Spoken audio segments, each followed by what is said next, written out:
Hello and welcome to the Faces of Africa Pocket Edition, where we dissect and discuss the topics covered in our weekly documentary show, which takes you through the continent's history, cultures, and major issues through exploring great personalities. September is known as the Suicide Prevention Month, and this week on Faces of Africa, we are airing Rise Again. I'm Jeff Muthee, and I'm honored to have here our face of the show this week, Lekhetho Khama. Welcome to the Faces podcast, brother. How are you? Thank you very much, Jeff. How are you? Thank you so much for having me. Greetings to the listeners. Greetings to Lesotho. Greetings to Africa. Awesome. Yeah, I loved Lesotho. I was there once and I really liked it. You should come back again. Things are even much better here. Awesome. I will. And be sure to get me a Basotho blanket, right? Oh, definitely. I'll get you the whole traditional attire. You're very welcome. Awesome. Thank you. Thank you so much. So, I think let's jump quickly into our discussion. As you are aware, September is Suicide Prevention Month, and what we'd like to do is debunk some of the myths about depression and suicide. Especially the social media has really twisted and made light of depression and suicide, and this is a really huge issue that is affecting us, right? Yes. My first question is, do you think we are becoming a more fragile society, that people are getting depressed more and people are contemplating suicide more? What do you think of that? You know, Jeff, that's quite a broad question. I mean, we are brought up in different times compared to our parents back in the days. You know, my parents used to tell me that just before they left colleges and all that, they already had jobs assigned for them, you know. They already had things set by the government ahead of them. They knew that when I finish this, I'm going to be a teacher. When I finish this, I'm going to be a nurse, and there's a position waiting for me. But nowadays, we are facing such a huge challenge. Unemployment rate is very high. And now our youth is experimental with drugs and alcohol. We are faced with social media. Social media plays a very big impact. Depending on how you use it, it can build you or break you. Correct. We're exposed to so many things, so much that we lost our identity as Africans. We haven't grown soft. We are more exposed to so many things, which can be negative or positive. And now we need to remember our solid foundations. That's where we need to stay strong. Because if you don't have a solid foundation, you're just going to waver. Fantastic answer. I love the way you've answered that. In the documentary, Rise Again, you mentioned that a Basotho man is supposed to be macho, is supposed to be strong.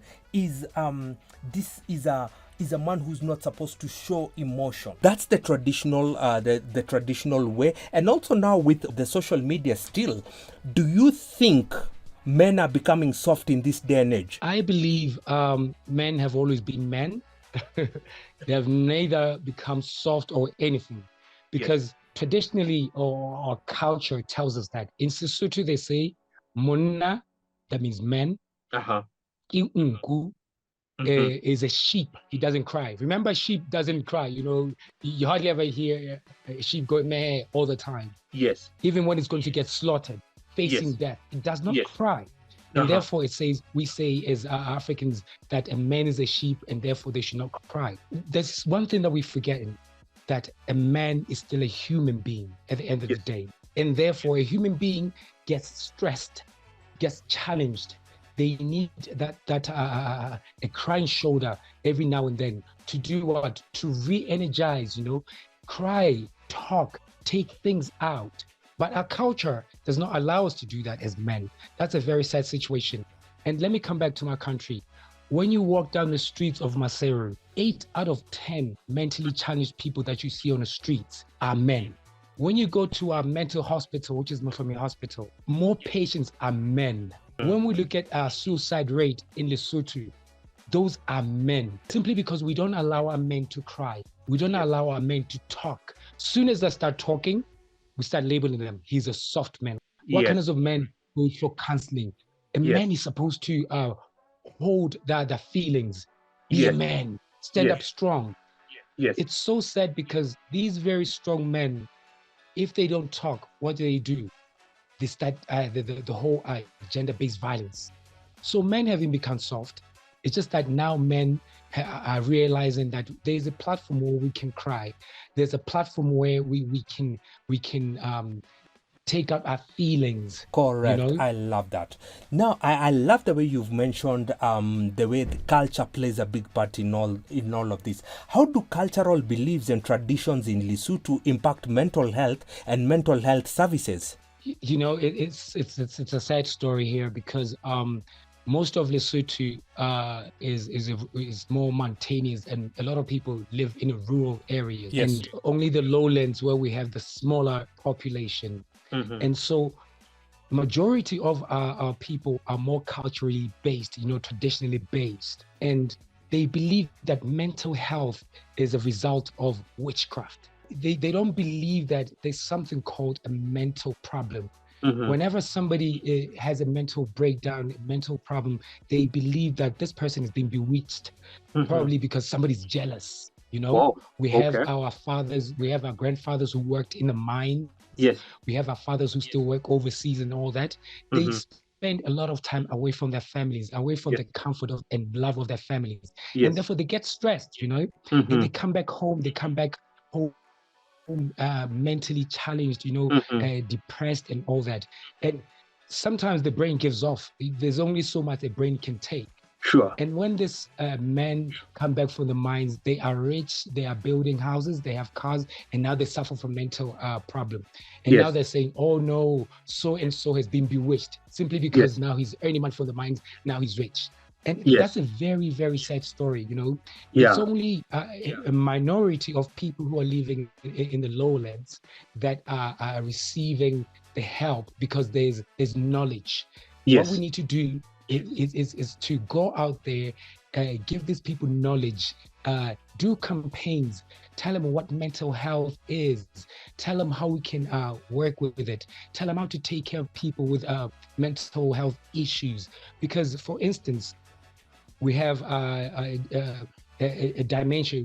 Dementia, right? Yes. Dementia, yes. And especially now, elderly people, let's say they're living up in the mountains in Lesotho. Yes. This lady would lose sense of time, direction, their names, whatever. And they could get up at night and walk around half naked, not even knowing where they're going. Yeah. And when the villagers found a certain person like that, they thought he or she was practicing witchcraft. Wow, that's so sad. That's very sad. Yeah. And therefore they're stoned, they're beaten to death. We need to actually go out into our villages and teach these people about what is it about mental health. How do we accommodate people with mental health problems? How do we go further from this? It is very sad. I'm very sorry to hear that. Now, coming back to you, are there any specific cultural practices or community norms that either support or hinder mental health advocacy according to you? Well, according to me, I still think we are still backwards here in Lesotho. Cultural norms, which the first one we spoke about, that a man is a sheep and therefore he shouldn't cry. That's a cultural norm, And as we talk about mental health, another norm is that a mental health person is bewitched, Yes. We need to step away from that. So it hinders what we need to do as a nation to go forward. I just want to quote a World Health Organization that says Lesotho has one of the highest number of suicide cases, and it's about 87.5% of about 100,000 people will commit suicide. That's a really high number. Let me take you back just a little bit. I grew up overseas. I grew up in England. But I was born in this very same country in Lesotho. And we had a very good life overseas, and we were raised very well even in Lesotho. And soon after we came back to Lesotho, just about 2 years after we came back to Lesotho, my little sister committed suicide, because of depression, change of environment, and all that. They played a big role. And my life changed drastically. My family's life changed drastically. I was into depression for a very long time. For more than 18 years, I was into severe depression. Simply because I didn't seek help. I didn't know where to go. I didn't know who to talk to. And I even tried committing suicide. I was in a coma for 2.5 months, So sorry. Speaking about these, I'm talking about things that are very close to my heart. Yes. Things that I've experienced. Yes. You know, as a mental health activist, I have been depressed for a very long time. I'm still on medication up to date, probably for the rest of my life. I survived suicide. So when I stand in front of people and tell them exactly what we are going through and how maybe I advise we can go forward about it, they start to believe, they seem to believe easy because they have been through that. Yeah, great. Fantastic. Go. That's a great. Continue on that path, man. Thank you very much. Yes. So what advice would you give to someone in Lesotho who is struggling with mental health issues but is unsure where to turn for help? Okay, so it's very important for everybody who feels they have a problem and they're seeking for help. When they found help, they need to have what? Self-acceptance. Then they need to seek professional help and stick to that, and also be brave enough to break cultural norms. All right. Thank you so much, Lekhetho, my brother, and continue with the good work. It was a pleasure having you on our podcast. Oh, thank you so much for having me. And everybody should look forward to watching the documentary. There are very powerful moments in that documentary, and I'm hopeful that it's going to change people's lives for the better. Remember, you can watch this documentary on our CGTN platforms. On Sunday, it runs live at 12:30 East Africa time, 17:30 Beijing time, and 9:30 GMT. On Monday, it will be uploaded on our YouTube channels. See you next time.